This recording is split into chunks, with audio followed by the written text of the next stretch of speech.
Hey, what's up, everybody? Welcome to Tough Customs Garage YouTube channel. This week we're going to be working on getting an old 12-valve Cummins started so I can get it sold for a friend.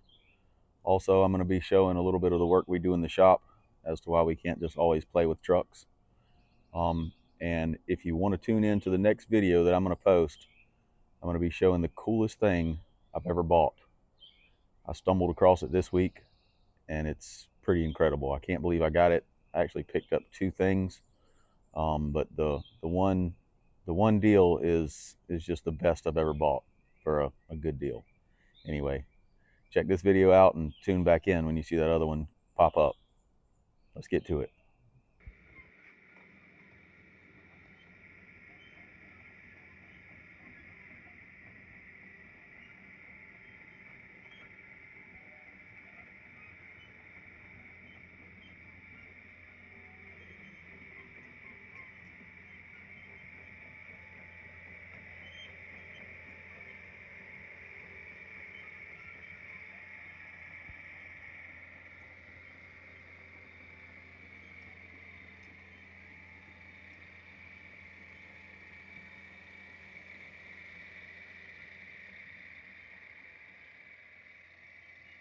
Unfortunately, I just lost a really good friend to cancer, and this motor, it's a 12-valve 5.9 Cummins, was his, and I'm going to help his wife sell a bunch of his stuff, just to kind of help get as much money together as possible. I'll be videoing and showing lots of that stuff over the coming months because he's got tons and tons of stuff. But this motor is actually at my shop, so I'm going to get it to run. I think I already have it sold if I can send a video of the motor running. Supposedly 78,000 mile motor, but it looks rough. It was in a salt truck, and I think the whole back of the frame broke off, and so they red tagged this thing and took it out of service, and my buddy bought it. So let's see what we can do. So I know folks up north see this kind of stuff, but down here in the south, we really don't have motors that look this rough. It's kind of amazing to think the internals of this bad boy could be in really, really good shape. So hopefully that's the case, and I can get it to fire up and run. We'll see. I don't know that I've ever seen a battery cable that the end is just gone off of. All right, let's hook them up. Let's see if there's any fuel in this tank too. So I just found this little gem right here. If the truck, well, hopefully the truck makes oil pressure. If it does, and I am standing right here, that should have gone to the gauge for the oil pressure for a mechanical gauge. It's got a little dirt dauber nest down in there, but I'm guessing 50, 60 pounds of oil pressure would probably blow that out. So I'm going to clean the end out and get a JIC plug and plug that off.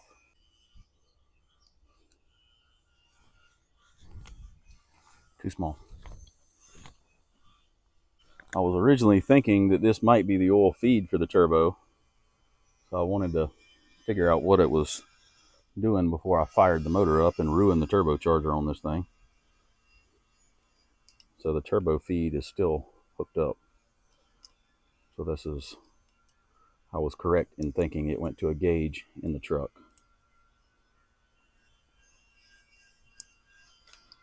I had the right fitting that time. All right, so to trip the solenoid, what we're going to do is use the power probe. If you work on anything, it's a 12 volt. These are really irreplaceable. These things are so nice. You can test circuits, energize circuits, send the ground to a circuit.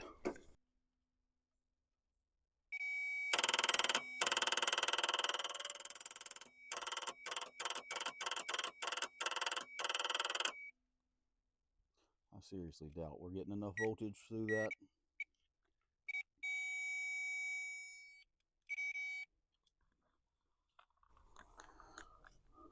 I seriously doubt we're getting enough voltage through that cable. Would be my guess.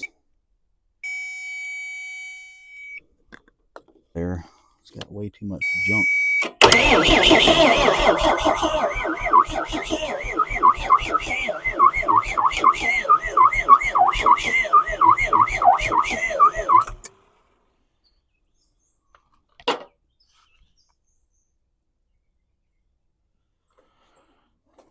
got way too much junk hooked up on it. Well, it's not locked up. It's a good sign. I'll show you the way that I typically get these motors to run. I don't do any priming or anything on a 12 valve. All I do is crack this main fuel into the pump. So that's coming directly, it's the main feed into the pump. So I crack that. It's metric, but you can use a 3/4.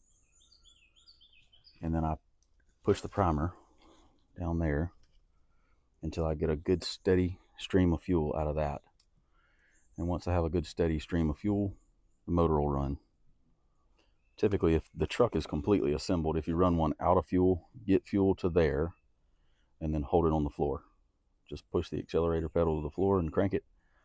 I've had pretty good luck with it. It'll normally start kind of coughing and sputtering and stuff. So on these motors, I don't bleed injectors. On the VE pumps, I have bled injectors, and those are much tougher to get running compared to these. But let's see what else we can do. I need my start stick. My start stick. It's the governor spring tool.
Today's episode is brought to you by Superzilla. Not really, but this stuff is really good. If you're looking for a different kind of penetrating oil, try Superzilla. A good friend of mine told me about it, and it's some of the best stuff I've used. We've gotten injection pumps to free up that wouldn't run. Any seized bolts, give it a little soak in this stuff. It's pretty good stuff. Kind of expensive, but works good.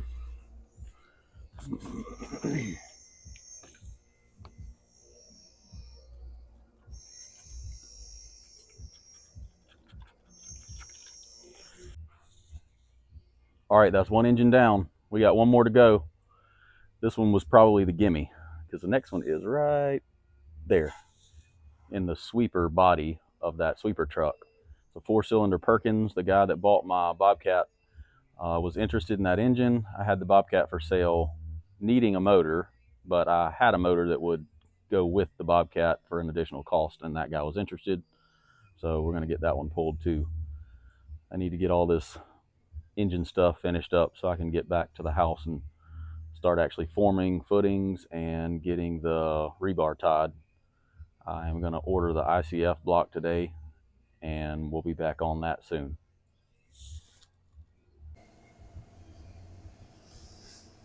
So here's one other thing I'm going to try to work on while the plasma table's doing its thing. I have it turned off right now so the air compressor can build back up a little. But I am going to try to make a tumbler with this switchgear motor.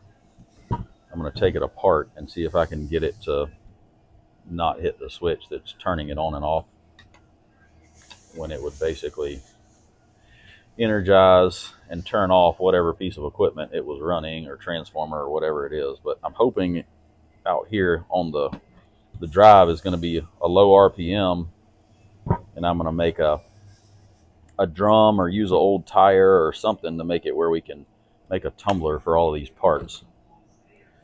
So if I can get to the point where I have a way to throw all this junk in there right off the table and it can be cleaning itself up and getting the slag off, it sure would be nice. So a buddy of mine has a handful of these switchgear motors, and they're 220. So I'm going to see if I can take this thing apart and see what I find. Here's an example of just some of the regular work that we do in the shop. That's why we can't always work on fun stuff.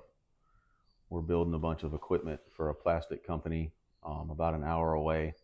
We built a whole bunch of stuff for them over the years. We started in 2019, but we're building handrails, some frames that hold stainless steel pans, and then these other frames against the wall, or they hold some big plastic wands. And I'll show you a couple more shots of the rest of the stuff. So we also have 60 of these to build.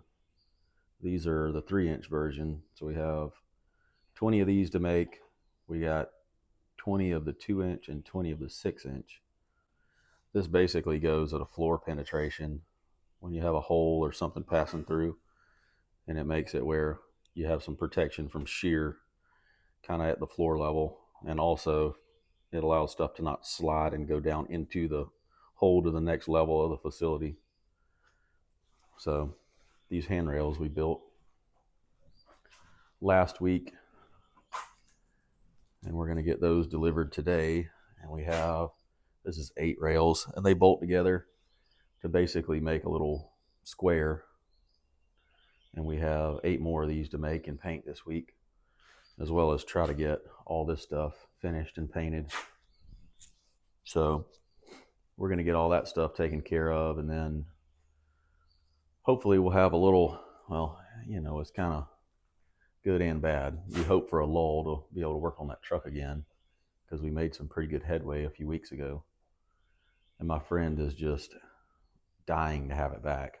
And I'm dying to have that piece of my shop. I don't even know what it looks like. I've never had this little area of the shop. It's always had this truck, whether it's on the lift or rolled forward and taking up this little spot. So it'll be crazy for me and for him.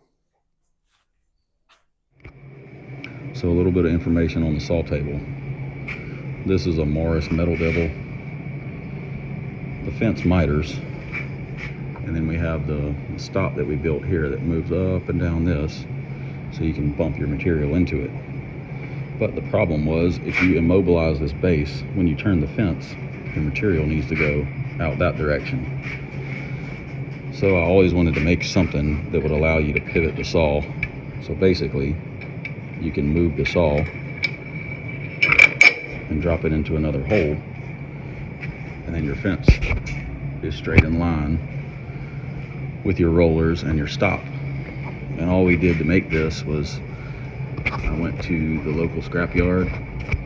I found half of a hub off of a batwing mower like they use on the interstate, and it had these little shorty axles.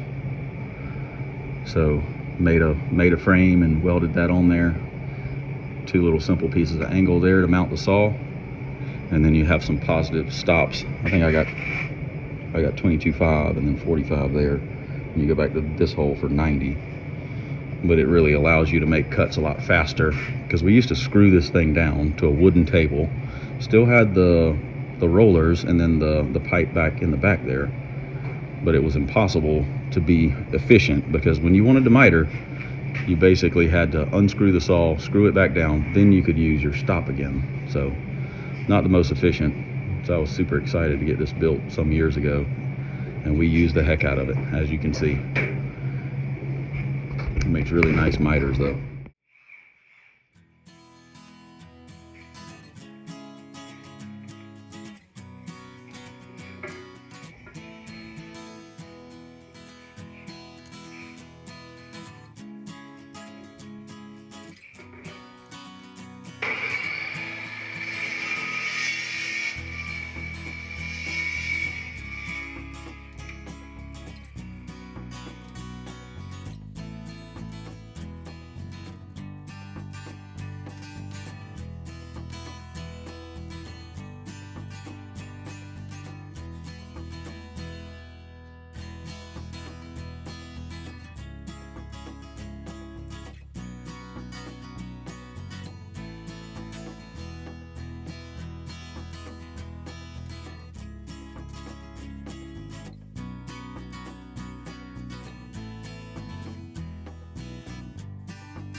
So I took this sleeper off of this 359 when I stretched it about, I hate to say it, 3 years ago. It's been underneath this shed, taking up a bunch of space. So we're going to stick it back on the truck and at least be able to park a couple trucks underneath the shed to get them out of the weather. We'll get to see what the truck looks like with the big stretch. I stretched it like 60 inches. So it's going to be a cool truck one day. 36-inch flat top sleeper.